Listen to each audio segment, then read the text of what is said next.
Hello, everybody. It's Pastor Krieg coming to you once again with this week's Sunday school lesson preview. This week we will be on this week will be the one in which we skip forward to the special lesson, which is numbered lesson 14 in your planning book and everything. But it is the King's Table. Always struggle with this one's name. So it's the King's Table, Mephibosheth. And so Mephibosheth. So if you want to try to say that 10 times fast, go ahead. Maybe an extra shekel for all the kids that can actually pronounce his name. But Mephibosheth is his name. And the account of him comes from First Samuel or Second Samuel.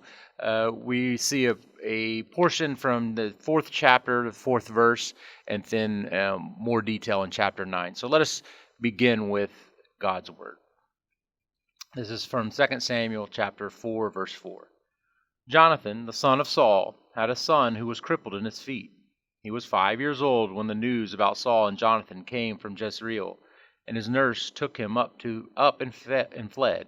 And as she fled in her haste, he fell and became lame. His name was Mephibosheth. And then from chapter 9, verses 1 through 13. And David said, "Is there still anyone left of the house of Saul, that I may show him kindness for Jonathan's sake?" Now there was a servant of the house of Saul whose name was Ziba, and they called him to David. And the king said to him, "Are you Ziba?" And he said, "I am your servant." And the king said, "Is there not still someone of the house of Saul, that I may show the kindness of God to him?" Ziba said to the king, "There is still a son of Jonathan. He is crippled in his feet." The king said to him, "Where is he?" And Ziba said to the king, "He is in the house of Machir, the son of Ammiel, at Lo-debar."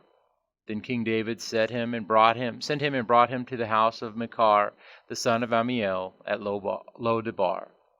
And Mephibosheth, the son of Jonathan, son of Saul, came to David and fell on his face and paid homage. And David said, Mephibosheth. And he answered, "Behold, I am your servant."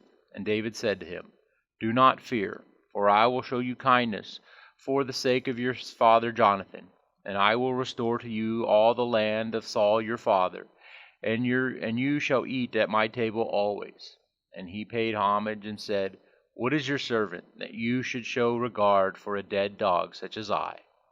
Then the king called Ziba, Saul's servant, and said to him, "All that belongs to Saul and to all his house I have given to your master's grandson. And you and your sons and your servants shall till the land for him, and shall bring in the produce, and your master's grandson may have bread to eat. But Mephibosheth, your son's grandson, shall always eat at my table." So Ziba had 15 sons and 20 servants. Then Ziba said to the king, "According to all that my lord the king commands his servant, so will your servant do." So Mephibosheth ate at David's table like one of the king's sons. And Mephibosheth had a young son, whose name was Micah. And all who lived in Ziba's house became Mephibosheth's servants.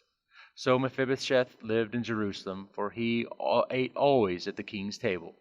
Now he was lame in both his feet. This is the word of the Lord. Thanks be to God.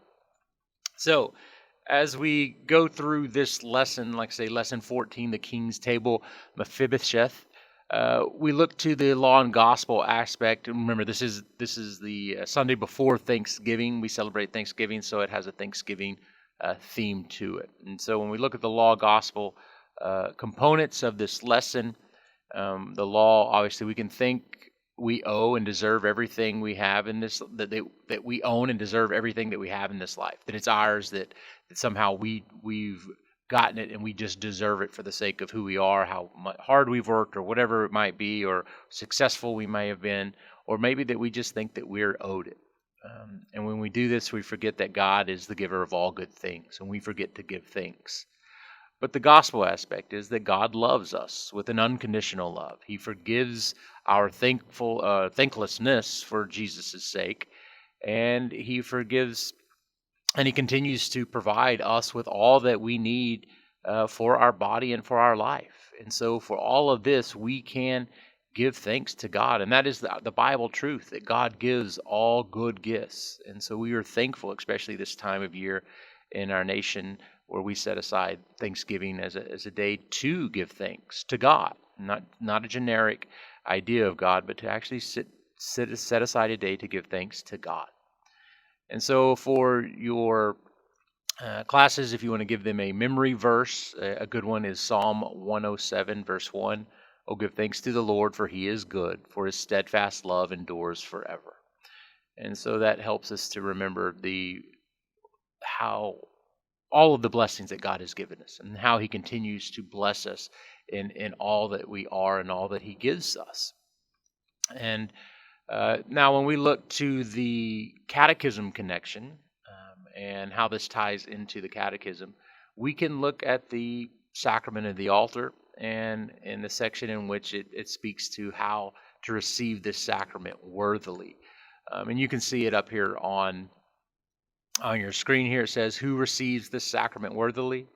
Fasting and bodily preparation are certainly fine outward training, but that person is truly worthy and well prepared who has faith in these words, given and shed for you for the forgiveness of sins. But anyone who does not believe these words or doubts them is unworthy and unprepared, for the words for you require all hearts to believe. And so as we think about the good gifts that God gives us, it's not just the physical things, it's not the material things that God gives us that is so important, but it is that spiritual aspect, that the life that he's given us in his Son, Jesus Christ, and how we receive that forgiveness that Christ won for us on the cross through that sacrament. And so you can point the kids to the sacrament and the importance of it, and so that when they see their parents taking communion, when they're preparing to take communion through confirmation, that they start to have a greater respect and reverence for this great gift out of all the gifts that God gives us. Now, in looking at this lesson, we know that Mephibosheth is Jonathan's son. He suffered that crippling injury while he was 5. We heard about in chapter 4 while he was escaping Saul's enemies with his nurse. And then once David established his kingdom, his thoughts turned to any possible survivor of Saul. And so often at this time, most kings, if they had a thought about the survivors of someone who had been their rival, it would be to eliminate them, not to build them up and give them good gifts and protection. But Saul and Jonathan, Saul had been appointed by God, and David respected that.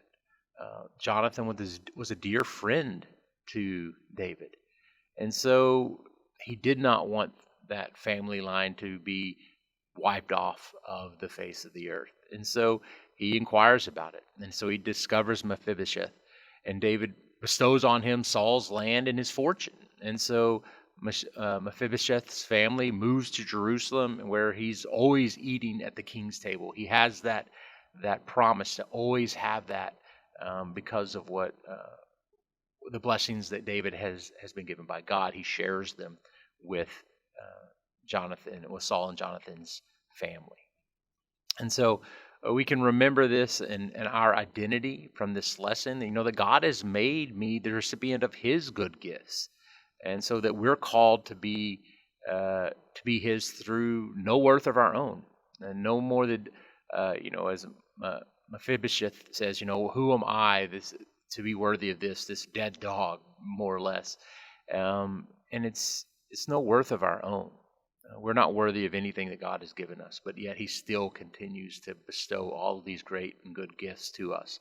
And so you can point that out to, as we look to the altar and we see the gift of forgiveness and his body and blood, as we hear his word, as we remember our baptisms, but also the material blessings that we have this time of year when we gather together as family around our family tables to partake in Thanksgiving traditions.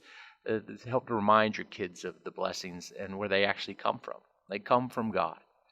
And so as our calling goes, that we can thank, praise, and serve and obey God, who has given us all of these good things, that he is the one that is the giver of all good gifts. And that is the Bible truth of this lesson. And so that is what we want our kids to know. The youngest kids, we'd like them to leave this lesson knowing that God gives them good gifts, that everything that is good in their life, God has given that to them. And the older kids, they need to understand that as well, that God gives them all the good gifts, and that they can also express that, that although they deserve nothing from God, He is pleased to give them all that He has, and so much so that He gives them His Son, Jesus Christ, to die for them so that they can live. So I hope this little short lesson kind of helps to focus your attention and where to study as you go through and you read the lesson and you prepare for this Sunday. I hope everybody can take this and to help them to express their gratitude for God and all the good gifts that we've been given, especially during this Thanksgiving season. Also, remember we shekel store on Sunday, so that'll be another reason for thanks and for the good gifts that God has provided for those kids and through those shekels and being able to shop at the store and get those things. So I hope this has helped. We will see you on Sunday, and I'll be back here next Monday as well for the next lesson. So have a blessed day.